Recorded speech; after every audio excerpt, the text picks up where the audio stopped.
Good evening. A bit late to be doing a broadcast, but we have important business to attend to. Where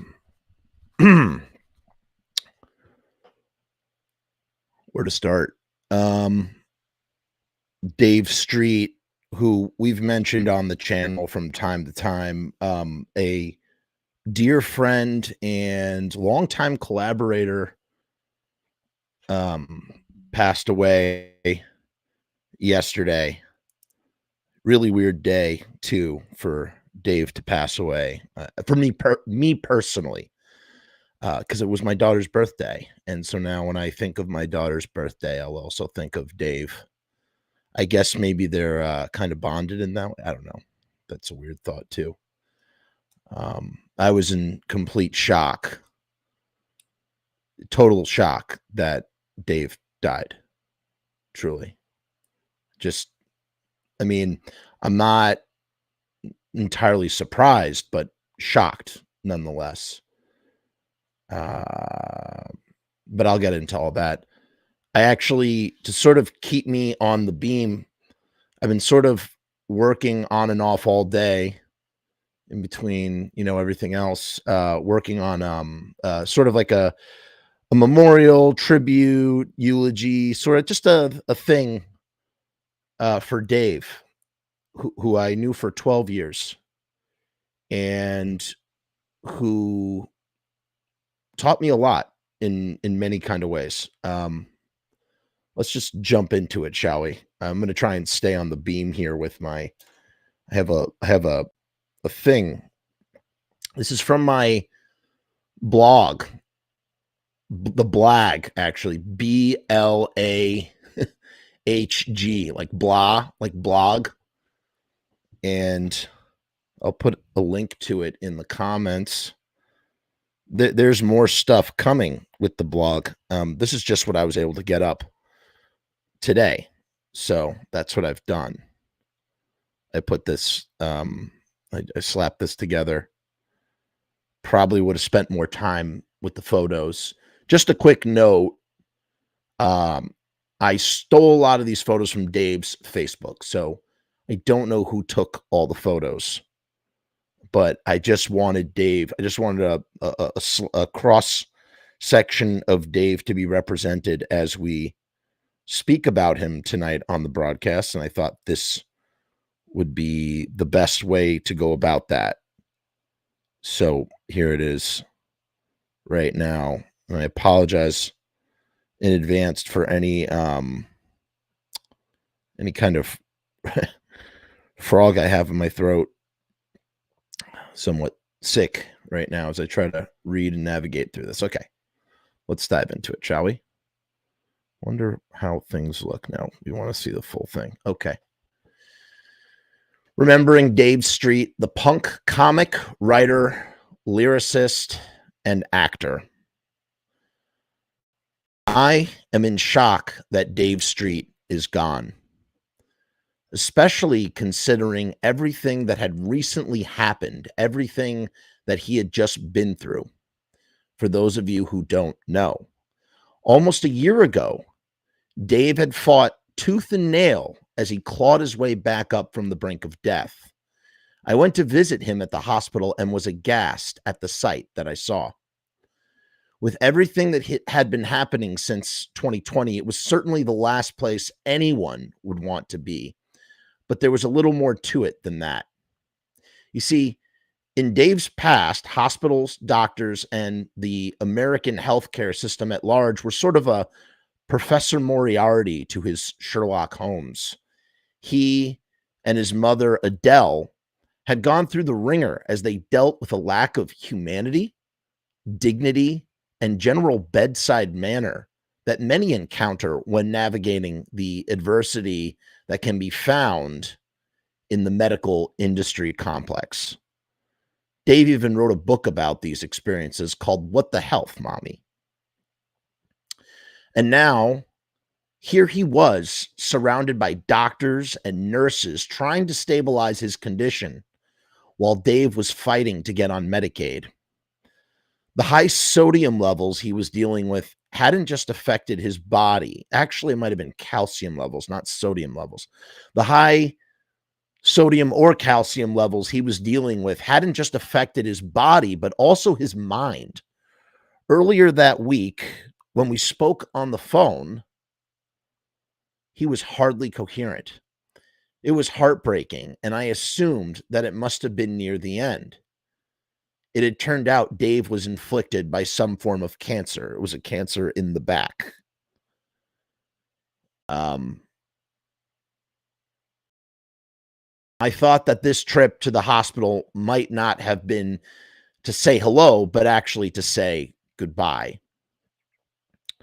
He had lost a lot of weight. His frizzled gray hair had taken on a new level of theatrical chaos that I'm sure would have benefited a comic like Dave if he was up on the stage and not in a gurney bed. His face was gaunt and peppered with a 5 o'clock shadow that was so alien to the clean-shaven Dave I had known for the last 12 years. The worst part of all was the hospital gown that clung to his skeletal frame. It was the kind that only cared about modesty from the front and not from behind, eschewing any kind of dignity for practicality. I hated seeing him like that. I really, really did. Even more, I hated that I was thinking about how this was probably the last time I was ever going to see Dave.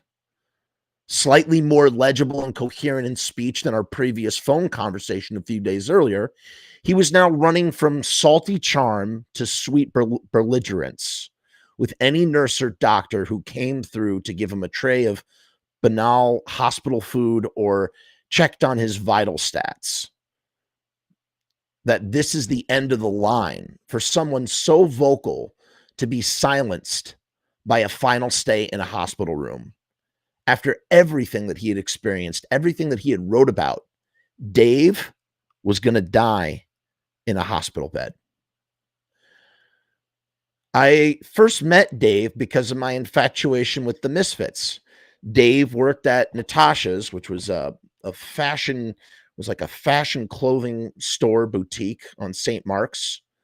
And it was also the home to the first Fiend Club.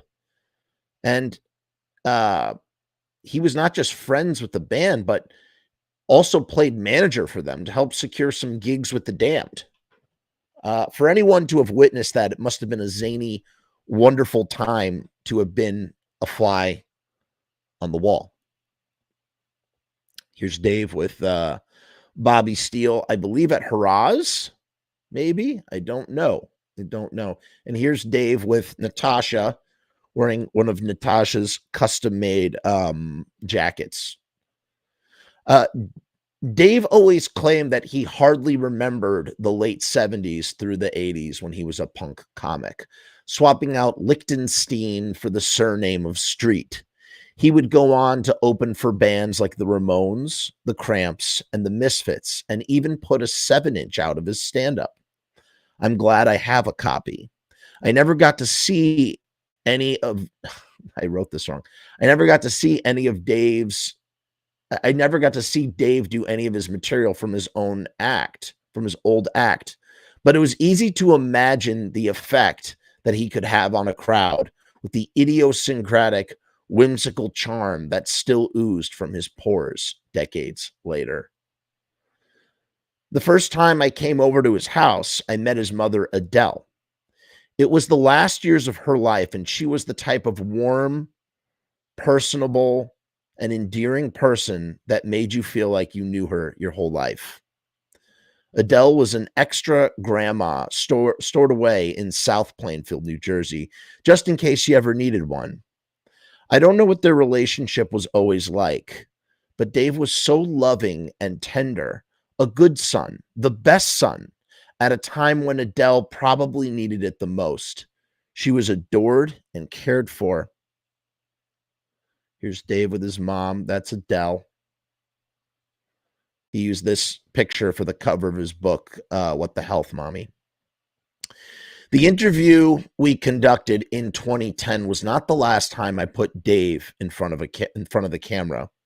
A few months later, he came up to Hartsdale, New York, to star in an adaptation of Terry Bisson's classic short story called They're Made Out of Meat. Dave rightfully played an alien named Soggle. I don't know if that's how you pronounce it. I didn't come up with that name.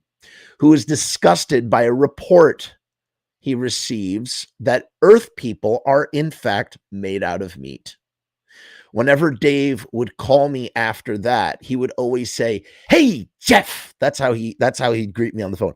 "Hey, Jeff," with his signature inflection, and I would always respond with Dave Street Meat. And here you go. Here's like a little promotional poster for They're Made Out of Meat. And here's the movie. If you want to watch it, just go to the link and you can actually watch the movie. It's like 10 minutes long. Dave is great in it. He's really, really fantastic in the film. One of the greatest tragedies is that Dave was not in more movies as some sort of character actor. He would have owned that well. He would have owned that well. Here's Dave as Uncle Elmo in my feature film, Romeo's Distress. When I began working on my first feature film, Romeo's Distress, I knew Dave had to be involved. Not only did he bring the character of Uncle Elmo to life, but he put on a wig and fake Shemp, I also misspelled that, and fake Shemped the body of Grandma, played by my actual 87-year-old grandma, Renee Mandel, who's also no longer with us. So the way, I'll show you some pictures down below, but what I mean to say here is Dave was basically the double for all of the acting, and then I punched in on my grandmother's face. So the both of them play the role of Grandma, as well as Dave playing Uncle Elmo. Dave was also gracious in allowing us to sleep over and shoot the scene in his house. He was also with us at the world premiere. Here we are at the world premiere with me feigning strangling. That photo is by Carl Bloat, Dave's very good friend. And here's a photo from Horror News Network of us. This was an interview I did, and they used this photo of Dave and I in his house when we were shooting. And here's Dave dressed up like Grandma. Let me see if I can. Oh, it's not going to let me zoom in on this. You have to go to the site. But here's Dave with the wig on and all the stuff, dressing up like Grandma, doing some rehearsals with Anthony. Dave took his role in these films very seriously. He was always off book, meaning that he always had his lines completely memorized. He was always off booked and would he was always off book and would craft hand gestures to accentuate his dialogue, meaning that Dave loved to speak with his hands. He loved it. He loved doing it. He would just accentuate the words with these physical movements that he would do with his hands. And I always felt that it enhanced every little bit of acting that he did. And this right here is a promo for Slam Dunk the Junk. The very first day I ever met Dave, back in May of 2010, we shot this. I interviewed him, and then he told me about Slam Dunk the Junk, and I said, "Hey, do you want me to shoot a little video for Slam Dunk the Junk?" And I did. Let me see if I can play it for you now. Let's see what happens. Wow. This is wonderful. Hope you can hear that. Wow. Amazing.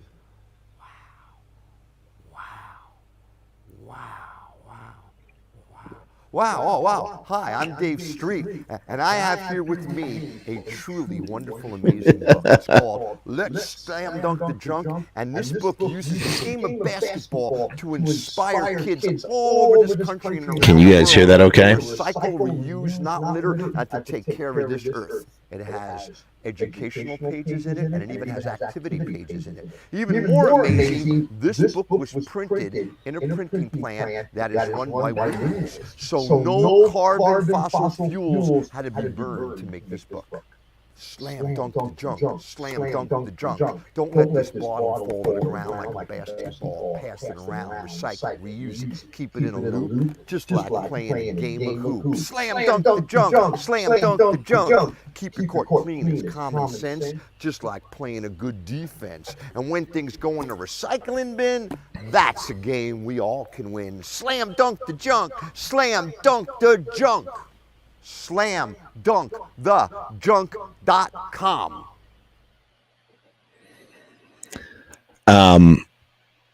Yeah, so we made that. I see the comments, guys. Thank you all. Thank you, Rue. Thank you, I Misanthrope. Thank you, Chris. Thank you, everybody. I'm just trying to zip through this because it's late. I appreciate all of your words.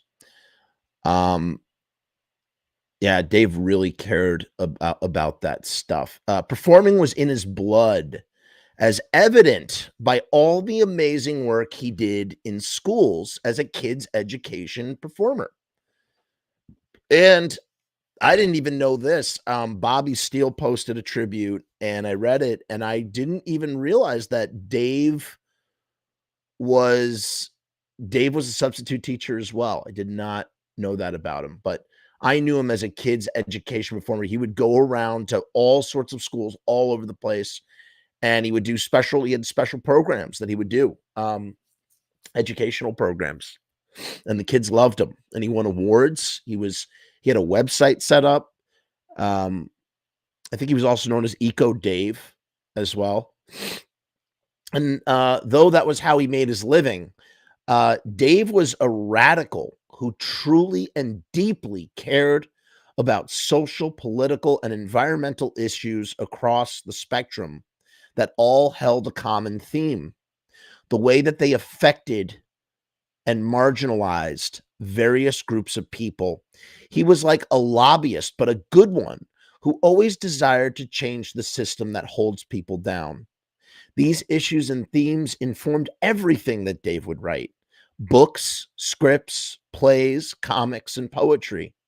He was also a lyricist for the Undead, Bobby Steele's band, after he left the Misfits. He wrote, of the many lyrics he wrote, Tears on a Pillow, I Don't Want to Feel the Pain Anymore. I think he did Put Your Clothes Back On, just a bunch of stuff. I learned a lot from Dave.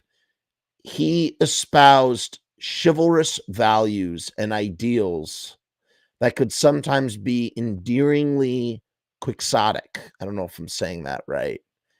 About how one should conduct themselves. Quixotic is, Don Quixote. Quixotic is like, oh man, you're gonna have to look it up. I'm not gonna go through that right now, but it's there was like that quality was present, and I think it'll get explained more a little further down. Dave was also there for one of my personal artistic low points for me personally. The feature film we made was playing at an event that wasn't quite what it was supposed to be. Without getting into details, it was quite humiliating. And as a result, there was barely anyone who showed up to the screening. And it would have somehow been even worse if I didn't have Dave by my side. We had the option to sort of leave out the back door, if you will, and write off a bad situation. And that's what I wanted to do. But Dave told me that we should stay no matter what. He said that I should stand by my work and be proud of it, even if this event was somewhat embarrassing, that I needed to see it through. He kept telling me, you never know what could happen. Beaming again with this warm, quixotic optimism that was hard to ignore. I listened to him. Dave sat by my side as we watched the film. It was something I never want to do again, but I'm so glad that I stood by my work and saw it through to the end. I never forgot it. For years afterward, every time Dave and I would speak on the phone, I would remind him of how much his words meant to me at such a low point. He so deeply affected me in this way.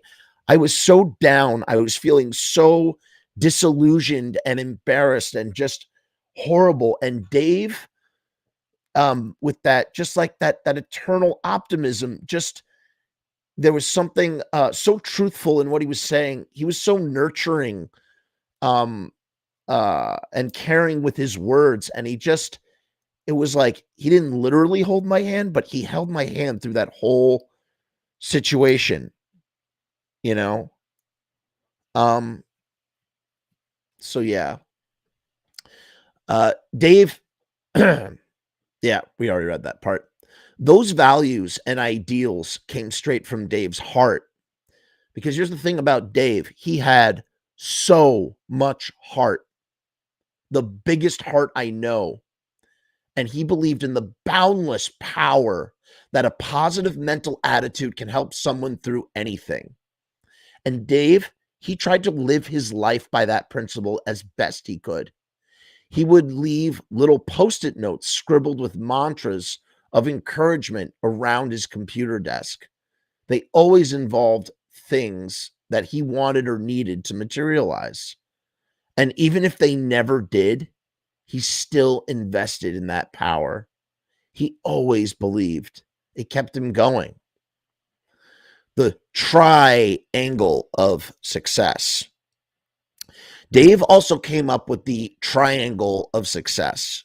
It was something that he had conceived when writing a play called The Problem, in which Dave brilliantly characterized metaphors for many of life's relatable problems through the personification of them.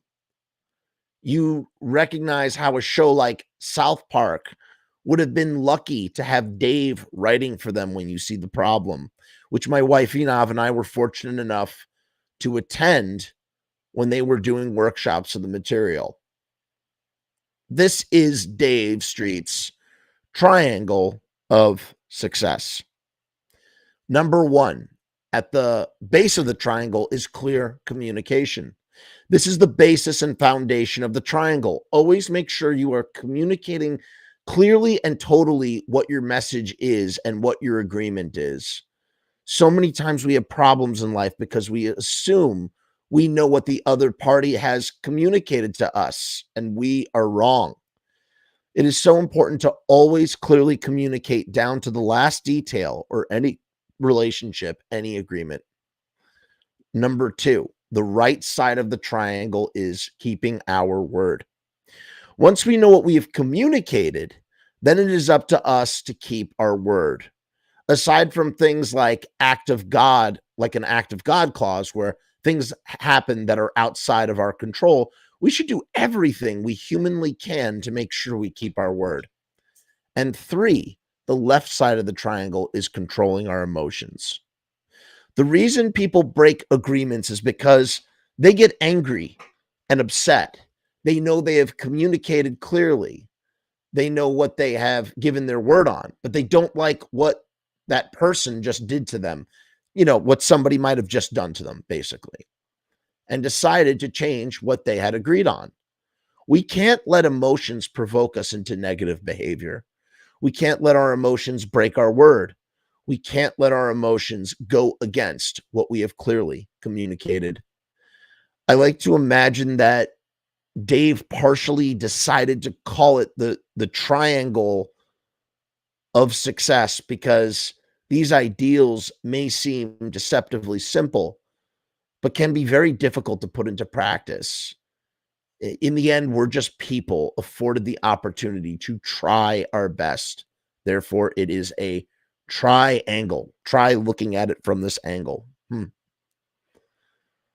And now, for all that wisdom, for all that positivity that he had put out into the world, here he was in the twilight years of his life with serious health problems, unable to work, and mounting medical bills that were already weighing him down on other previous debts, such as also stuck in a hospital bed that he might never leave. I wasn't the only one to visit Dave, of course, and that genuine human connection must have been a tonic for his weakened yet enduring spirit. I know his friend Carl Bloat visited him, who spoke on the phone. Hadn't seen him in since the premiere of my movie, and Dave put us on the phone. We had a nice conversation. I wasn't the only one to visit Dave, of course, and that genuine human connection must have been a tonic for his weakened yet enduring spirit. He was well loved and taken care of in that regard, especially by his niece, Morgan. Notwithstanding, it was still hard for me to imagine him escaping that fate that seemed before him. His niece, Morgan, fought so hard to help get Dave on Medicaid. She was doing all sorts of stuff. She was his champion. I think Dave had a lot of champions in his life, but I think his from what I saw, his niece Morgan was, oh my God, the stuff she did for him. He was so lucky to have her in his life. And yeah, it was still hard for me to imagine him escaping this fate. I really didn't think Dave was going to leave the hospital. I didn't think it was possible. He just seemed at the end. It was absolutely, it was over. It was now early afternoon and Dave's lunch came. He began worrying and fussing over something with the tray of hospital food. I told him that he needed to recover so that he could be in my next film, as we had previously discussed, that he needed to keep going and keep writing and being creative. I was just saying anything that I could to Dave, just to sort of, I don't know, just to help him not focus on where he was, let alone be in the right state of mind. Dave was completely out of it. He was incoherent. I think I was quite polite in the writing, but the reality is Dave, when I first spoke to him on the phone, he couldn't talk. He literally couldn't talk. He was making no sense. He was just, he as he would later claim, he was hallucinating. It was nuts. And slowly, when I saw him in the hospital, it was better. I was able to actually talk to him a little bit. And it was a little bit better. And despite his haze, what he said floored me when I told him he needed to keep going and keep writing and keep being creative. Just trying to encourage him. He said this, even now as I write this, even now as I wrote this today, Dave's eyes were closed and he told me, I've been writing this whole time in my head. I've been writing. I never stopped. He told me that when he was just lying in that bed by himself in his hospital room, he was just writing in his head. He didn't even have a pen or a paper. And he was still writing. He was still thinking about stories in his crazy state of mind. Despite the betrayal from his own body during what had to have been some of his darkest days and lowest points, he never let that creative spark die. He never lost that optimism that he could get out of the hospital, let alone function autonomously and domestically in his own house. He was already thinking about how he was going to turn these harrowing experiences into a new book. Dave wanted to get better. He still wanted to do things. He still wanted to create. His body was ailing, but his mind was more passionate than ever. And that seemed quixotic. Once again, that's the theme here with Dave. This quixotic, misplaced optimism that told him he would come back from this and actually allow him. Sorry, I'm butchering this. And that seemingly quixotic, misplaced optimism that told him he would come back from this actually allowed him to get out of the hospital alive. That's right. He did. I mean, obviously he didn't die in the hospital. And I got to tell you, he kept talking like he was going to leave. And I was like, oh, no. This is it. And not only did he leave that hospital alive, he did write that book. It's called Waking Up Nowhere. It's important to note that even though he had complicated feelings surrounding his experiences with the American healthcare system and the medical industrial complex, he was so grateful for the doctors and nurses who saved his life. They took good care of him, and he was overwhelmed with emotion because of that. The next time we spoke on the phone, He was back from the brink, convalescing, reciting monologues of things that he had written in his head. I am so glad that I have them recorded. We made plans to come down to Jersey and shoot his scene for the new film. So what I had talked about in the hospital, we made good on that discussion and went down to Jersey to film Dave. Considering we were back at the same house and the part that I had in mind was so similar, we decided that he should just reprise his role of Uncle Elmo. So Dave essentially played the same character that he played in the first film. And he knocked it out of the park, bringing the same passion and energy that he had previously. And here's Dave. Here's Dave in his chair. Right before his final interview. I guess it's not. I think he's done more stuff after this, but I don't know if that was ever released. It was an amazing thing to witness. Dave wasn't just back from the brink of death. He was also living at home, functioning autonomously, walking a mile every day and regaining his strength. His mind was sharp again, and he was back to his old self, writing that book as well as writing lyrics about punk rock thank yous to the doctors and nurses who took care of him. It was the best possible way that I could have seen him for the last time without exactly knowing I was seeing him for the last time. And I'll tell you, I think that's best in general. I think it's, even if you have an inclination that you may never see someone again, I think it is best to not be totally aware. Because if you're aware, there's something that can be so excruciating about having to accept that you are speaking to someone for the last time or seeing them for the last time, that you're never going to see them alive again. It's a hard notion to wrap your mind around. But in this case, this was the best possible way I could have seen him for that last time without knowing it. Dave had previously requested over the phone when we were planning our trip to come down and shoot him, that he sit in front of the camera and have me interview him about some of his experiences when we had finished shooting his scene. As I write this, I do recall some weird, unspoken mutual feelings, some intuition.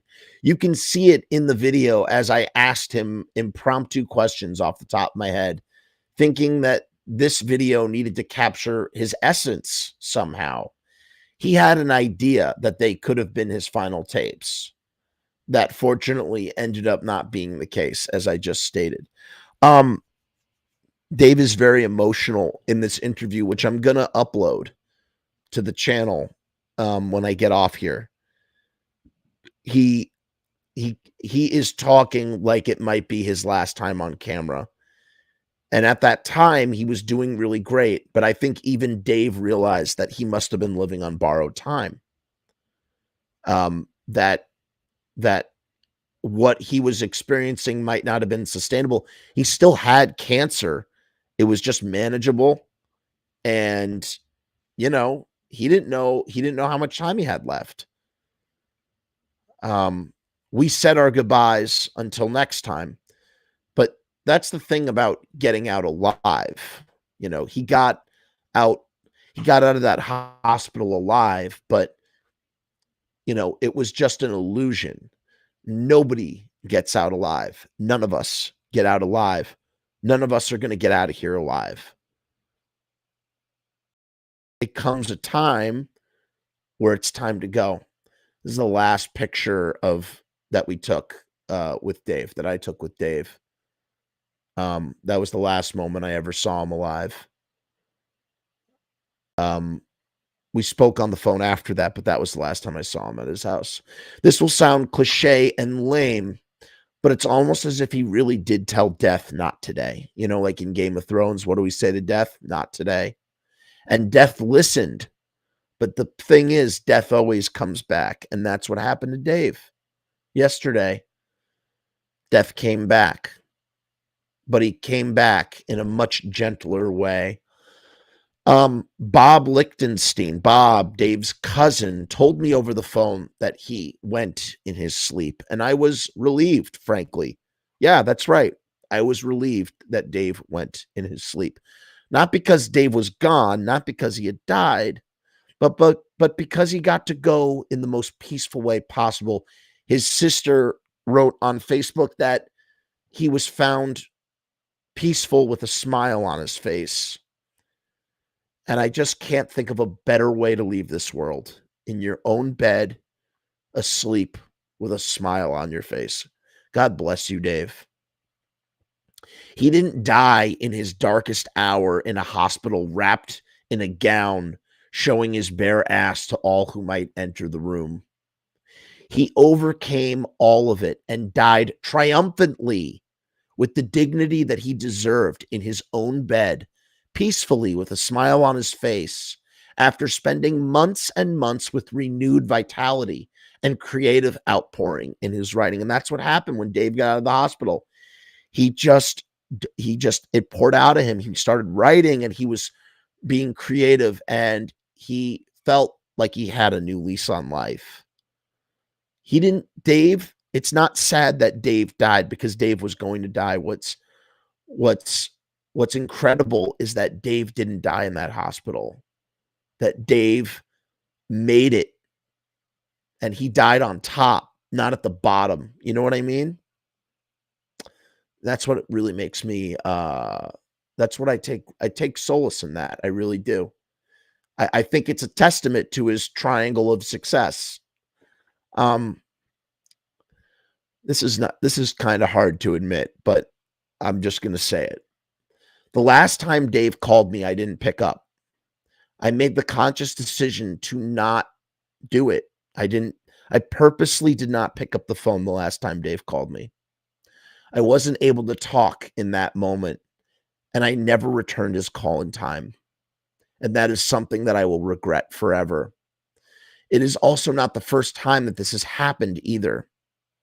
Those who ignore painful lessons are doomed to repeat them. And I was destined to repeat this one. But I take solace in the fact that when we first spoke after he had been hospitalized, delirious and incoherent, I began to tell him that I loved him. And I ended every phone call with some variation of, I love you, Dave, or I love you, man, or love you, man. And I know that those were the last words between us, because the last time I spoke to him on the phone, I know that I said that to him. I know I told him that I loved him. And so it doesn't matter that I didn't get to speak to him that one last time. And this is to Dave. Dave, I promise that I will read that book. I can't wait for everyone to see you in your final performance in the new film. You may have moved on to the great beyond, but your essence, your beliefs, and your ideals carry on in all of us who are blessed enough to be in your presence. You have taught me that even when the body fails, the spirit can carry you forward, and to never give up. And here's Dave. It's so interesting. It's so full circle how we started our relationship with me filming him for an interview, and we came full circle, and we finished our time here on Earth doing an interview. And here's Dave with the Undead record that he did lyrics for, as well as the insert that he wrote for the Horror Business, which was his big to do, the notable, his footnote in punk rock history, that he wrote the insert for this iconic record, which was the very thing that brought us together in the first place. Shine On, Dave Street. Dave was born on November 14th, 1949, and he shuffled loose this mortal coil on April 5th, 2022. And this was something that he, like a scheme that he had cooked up, not a scheme, but like he just, he was making Xeroxes of the inserts, and he thought he could sell them for money. And I even like made like we kind of like did like a little like promo thing for it, but I don't know. I didn't have the heart to upload it. I just didn't think it was gonna. I don't know. This is what Dave wrote in the insert. On February 28th, 1979, the Misfits and a mobile recording unit entered an abandoned haunted house in northern New Jersey. They recorded and left. While mixing the tapes back at an NYC studio, strange voices and noises were heard in the background. Note, especially Teenagers from Mars. No explanation of these sounds could be given by the band or the recording crew. The following tracks on this record are a result of that eerie session. Dave Street. And he wrote, to my friend Jeff, thank you for all that you do for the, I don't know what that is, for the world, for the word. I don't know what that bottom line is. And the very last thing he said, and never give up. And I never will. I never fucking will. And that's it. There's a little bit more coming. I have a video of Dave talking about the triangle of success, and I'm going to post that on the YouTube channel, so check that out. And I want to say it's 35 minutes long. I don't know, like I said, I don't know if it's his final interview or his final time talking on camera, but it's definitely one of them. And you can see the emotion. Gets very emotional at certain times because like I said, I think he knew that it was his fault. One of the it was like an insurance policy just in case, that kind of thing. And it's really hard to talk because, like I said, I'm sick and my throat is just so messed up right now. Like I really did not want to do this, but I just felt like I don't know. I wanted to get something out for Dave. What else was I going to say? I'll upload that thing to the channel. If you want to see Dave act in some movies, check out on the channel. They're made out of meat, as well as Romeo's his scenes in Romeo's Distress. And Dave will be in a new film coming out, has yet to come out, as well as the Misfits documentary that caused us to meet in the first place. And hopefully the book gets properly released. I was thinking about it today, and if the book does not get released properly, I'm going to read the book on air. That's what I'm going to do. That's my plan. I'm going to read the book no matter what, but maybe I'll read it on air because Dave, he thought that he believed he wrote that stuff because he wanted to help people. Dave always wanted to help people. He did. As us Jews say, what a mensch. May his memory be a blessing. And I don't know if you pray or if you whatever, just think about Dave, think about his mom, think about the issues that he cared about, and donate to a charity too. I wanted to put a charity on here, but Facebook won't let me unless I have 10,000 subscribers.